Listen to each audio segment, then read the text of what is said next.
Real Madrid, Real Sociedad, ce soir au Santiago Bernabéu, le deuxième contre le troisième de Liga. Dernières informations et compositions probables dans cette vidéo, c'est la revue de presse de Real France, c'est parti.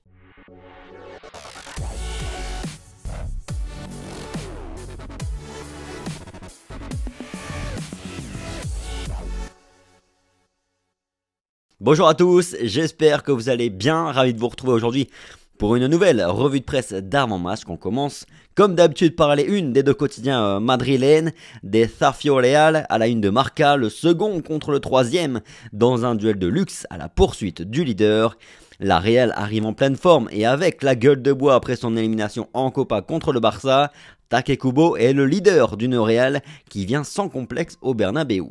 Du côté de As, le Real Madrid et la Real Sociedad s'affrontent en ayant un écart de seulement 3 points. La victoire du Barça oblige les deux à l'emporter ce soir. Benzema et Sorlos ont marqué 9 et 8 buts en Liga cette saison. Un duel impérial, titre Marca qui fait un focus sur un duel de joueurs en forme, Eder Militao à Madrid et Taque Kubo à la Real. Le Brésilien est maintenant le chef de l'arrière-garde madrilène et le Japonais est le leader offensif des Basques. Marca note que Militao gagne quasiment 65% de ses duels cette saison et que seul Fofana, le défenseur de Chelsea, est légèrement au-dessus de lui avec 66% de duels gagnés. Aussi, le Brésilien est plutôt convaincant à la relance cette saison avec 90% de passes réussies. Dans le quotidien AS, on met plutôt l'accent sur les blessés pour cette rencontre et ils sont nombreux. Des deux côtés d'ailleurs, à Madrid c'est la pénurie de latéraux puisque Mendy, Vasquez et Carvajal sont indisponibles, David Alaba également ainsi que Aurélien Tchouaméni.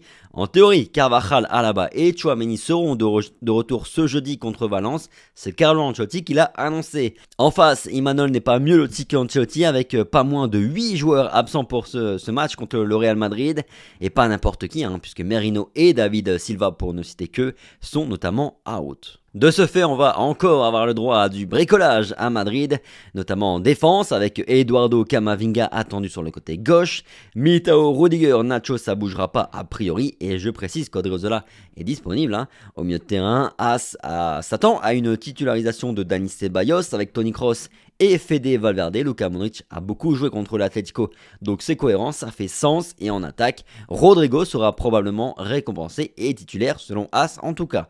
Dans Marca, on pense que Carlo Ancelotti va nous ressortir le même 11 que jeudi après la blessure de Ferland Mendy. Donc Camavinga à gauche, Modric au milieu de terrain et Fede Valverde à droite de l'attaque. On souffle fort franchement si c'est cette composition là, mais je pense qu'on aura le droit à Rodrigo en attaque et Fede Valverde au milieu de terrain. Je pense que Modric sera ménagé pour ce match, en tout cas au coup d'envoi. Du côté des actualités, la prolongation de Marco Asensio se confirme. Selon Marca, le Real Madrid lui a fait une offre, elle est sur la table et cette histoire sera réglée sous 2 à 3 semaines, nous précise le quotidien madrilène. L'Espagnol a d'autres offres, son agent Jorge Mendes les écoute, mais il sait que Marco Asensio a pour grande priorité, de continuer au Real Madrid, de prolonger. Comme l'écrit le quotidien madrilène, on peut dire qu'il s'agit de plus qu'une prolongation, tant il est parti de loin Marco Asensio. Souvenez-vous quand même de l'été dernier, le Real Madrid le poussait vers la sortie parce qu'il ne lui restait qu'une seule année de contrat et qu'il voulait récupérer de l'argent pour lui. Et puis en début de saison, il a été boycotté, disons les termes, et sous consigne à mon avis du club. Allez, petite question du jour, on va reprendre notre petit module où j'affiche vos réponses le lendemain dans les vidéos et puis je donne aussi en même temps mon avis tant qu'à faire. Êtes-vous satisfait donc de la prolongation à venir de Marco Asensio? Est-ce une bonne nouvelle pour vous, pour le Real Madrid? Dites-moi dans les commentaires et puis on en reparle demain. Et puis pour conclure cette édition, un mot sur notre futur joueur Endrick. Le joueur de 16 ans était titulaire hier lors de la Super Coupe du Brésil entre Flamengo et Palmeiras. Victoire de son équipe au tir au but et donc premier trophée en professionnel pour lui. Bravo. Bref, voilà pour la revue de presse du jour de Real France. Merci à tous pour votre fidélité comme chaque jour. Le petit like, le petit partage, le petit commentaire. Répondez à la question du jour. Êtes-vous satisfait? Est-ce une bonne nouvelle pour vous la prolongation à venir de Marco Asensio? Sur ce, on se dit à ce soir. Bon match et on se retrouve après le match pour les débriefs avec Rota. Allez, ciao.